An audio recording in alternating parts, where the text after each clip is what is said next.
Masayang araw and welcome again to our channel. Dito naman ulit si Kuya Otep para sa ating panibagong tutorial. Meron tayong pag-aaralan ngayon na basic lang. Kung sakaling gusto nyo i-test kagad yung mga component o yung mga equipment o yung mga appliances nyo na malaman nyo kung shorted ba yung ginawa nyo o may mali ba dun sa ginawa nyo sa pagkapit ng wiring. Related dyan mga ka-channel yung gagawin natin. Kuya Otep, ano ba yung gagawin natin? Ang gagawin natin, gagawa tayo ng lamp tester. Lamp tester ba tawag doon? Basta ganon, gagawa tayo ng lamp tester. Gamitin to mga ka-channel, lalo na kung gusto nyo muna, i-test lang muna kung baka mamaya mali yung wiring ko baka mamaya pag sinaksak ko to, pumutok, shorted yung connection ko. Ito sa tutorial na gagawin natin, yung lamp tester, doon pa lang malalaman nyo na kung may shorted ba dun sa wiring na ginawa nyo, o doon pa lang makikita nyo na oops, may mali ata, baka mamaya masabugan ako nito. Mga ganun ba mga ka-channel? Simple lang naman yung ating tutorial ngayon. Sana makatulong itong ating tutorial dun sa mga nagnanais sa gumawa ng mga ganitong lamp tester. Kasi sa maintenance may ginawa kami. Ginawa namin siya ng dalawang test prob para doon pa lang makikita namin kung shorted ba, okay ba yung windings, okay ba yung connection namin. Masyado siyang, itong ginawa namin mga ka-channel ay talagang gamitin namin lalo na sa pagtetest ng mga ilaw, pagtetest ng mga saksakan, mga power supply. Napakagamitin niya mga ka-channel. Kaya ito yung naisip ko na pag-aralan natin. Ito yung naisip ko na tutorial na gawin natin ngayong araw na to. Stay tuned lang kayo dyan. At kung hindi ka pa nakasubscribe sa ating channel, subscribe mo na yan. Nice.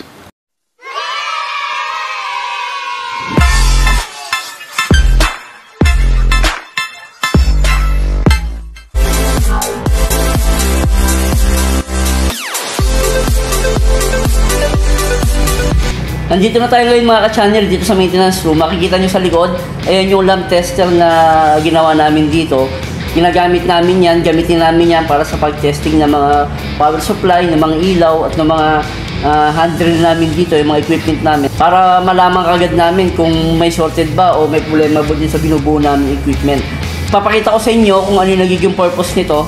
Para kung gusto nyong gayahin, pwede nyo itong gayahin mga ka-channel kasi magagamit talaga ito. Lalo na doon sa mga technician na mahilig mag-repair, magagamit talaga ito itong lamp tester. Pakita ko sa inyo kung paano gumagana itong lamp tester namin. Itong lamp tester namin, meron kami ritong nilagay na yan test prob.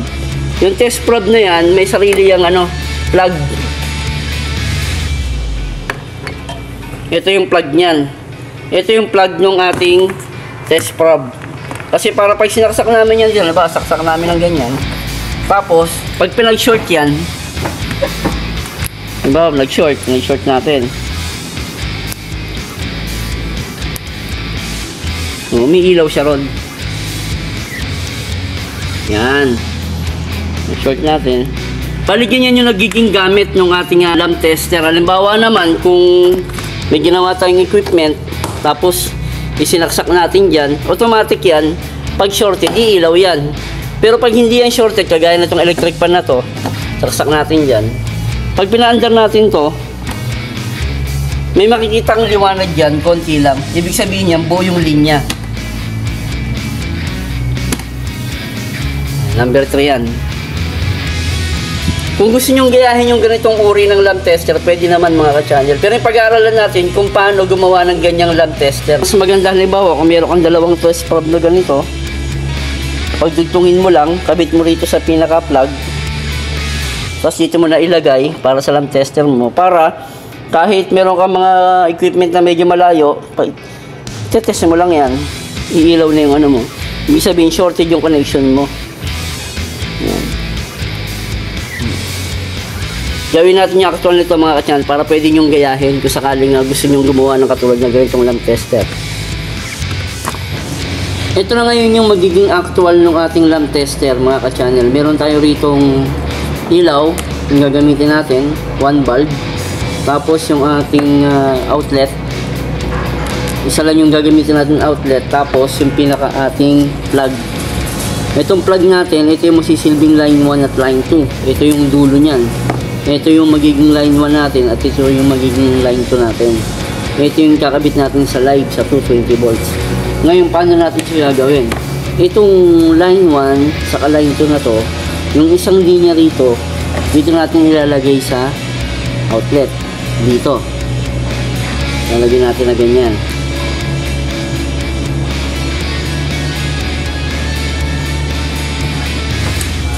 Isang mabilis lang to mga ka-channel kasi talagang sobrang dali lang nito gawin.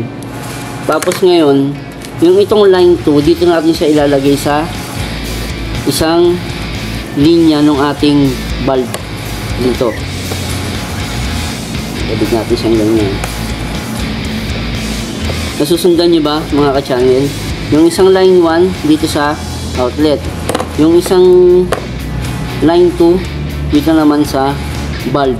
Tapos yung dulo nito, yung kabilang linya ng ating ilaw, dito na naman natin lalagay sa ating outlet.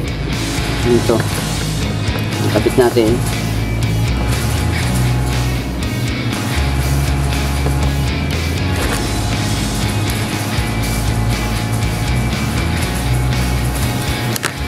Bali, ganito lang siya kasimple mga ka-channel. Yung line 1 dito sa outlet, lumabas dito sa kabila, punta dito sa ilaw, labas dito, punta na sa line 2. Yan, ganyan lang. Ganito lang siya kasimple. Yan, tapos, ito na ngayon yung ating masisibing line 1, line 2, sasaksak natin sa saksakan.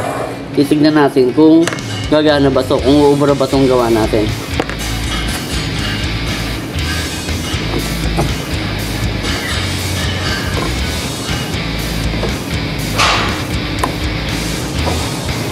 Siyempre, para makasigurado tayo, testerin muna natin para lang sa assurance.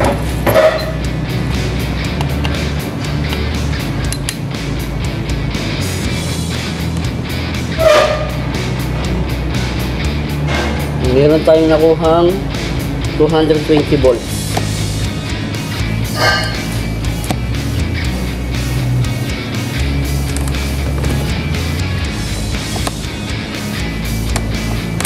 Testing natin. Kabit natin itong ating tester.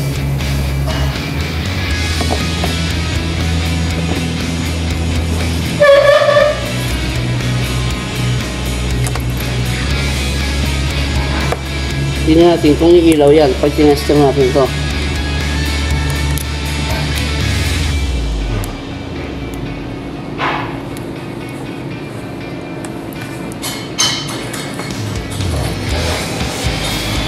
Ganyan lang siya kasimple mga ka-channel. Meron ka ng lamp tester.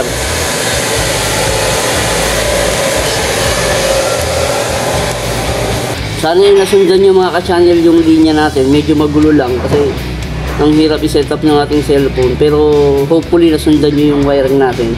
Madali lang naman siya, parang ang nangyari, yung ilaw saka itong outlet, siniris natin sa ating line 1 at line 2. So sana mga ka-channel may nakuha tayong panibagong aral at may natutunan tayo sa ating panibagong tutorial sa ating Kuya Otep TV.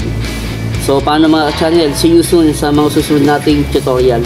At huwag nyo kalimutang subscribe yung ating channel kung sa palagay nyo ay nakakatulong itong ating Kuya Otep TV para ma-enhance yung ating mga technical skills. Please don't forget to like and subscribe yung channel natin para makatulong din tayo sa iba na nagnanais na makakuha ng mga konting kaalaman, mga basic knowledge about sa electrical and mechanical tutorial.